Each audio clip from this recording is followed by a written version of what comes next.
This Modeling 101 series is designed to get you modeling in Maya from the ground up. So we're going to start with inorganic modeling. I'm going to show you the most important tools and techniques that you need to get modeling. Before we get started into that, this video is largely to get preferences set up. And the first one I would suggest you change. Obviously it's called a preference for a reason, but I would suggest these changes.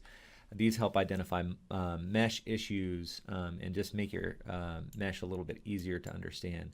So with the defaults in Maya, you get all solid lines on your wireframe, and basically you can't tell if an edge is hardened or softened. So a softened edge allows the lighting and shading to be continuous across the surface, so unbroken. Whereas a hardened edge will give it a more faceted look, and I can show you that here. If I just drop this down to 12, that'll become faceted. Now you can see those facets around this. Okay, so these are hardened edges, and they're still softened vertically.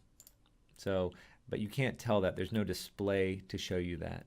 So where you change that is in Window, Settings and Preferences, Preferences, and then here under the Display section, Polygons.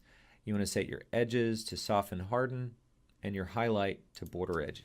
This will help you identify mesh issues as well. And then click Save. Now, the way this works in Maya is that's a preference for everything moving forward. What you have in your scene right now will not necessarily be affected by that. So if you want to affect the objects that are already in the scene, you have to basically do the same thing again under Display, Polygons, Custom Polygon Display. Basically the same menu we just saw, soften harden with border edges on, and click apply.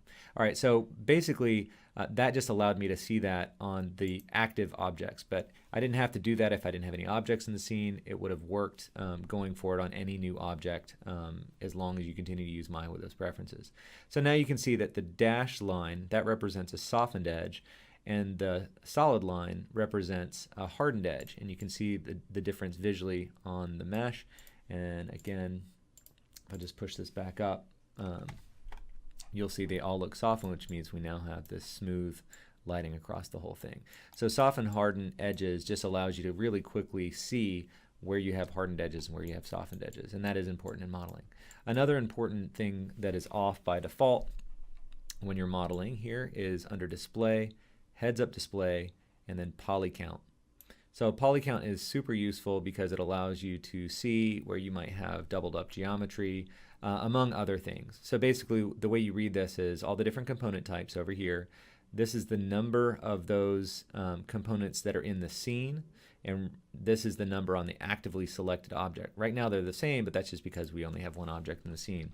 So if I add something else, now you'll see the scene total and the actively selected total are different, and you see that update depending on what you select. And then this last column is the actively selected components of that type. This is especially useful, say for instance you did an extrusion, then you would quickly be able to see that you have an extrusion in place and there are two verts where you would only expect one. So this is a really good tool for analysis and figuring out what's going wrong with your mesh. And I will get to the extrusion stuff in just a minute. This is not the point of this video. All right, so that's it on the preferences.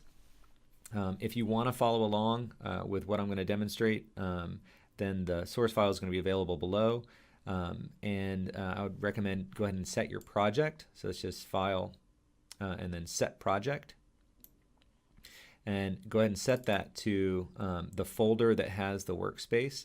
So the file that is going to be available is a zip file, so make sure you extract those files first, and then just point to the folder that contains the workspace. You can't select the workspace file. If you do, you'll see that you can't choose Set. You can't, but you want to select the folder that contains the workspace file. All right, and then click Set.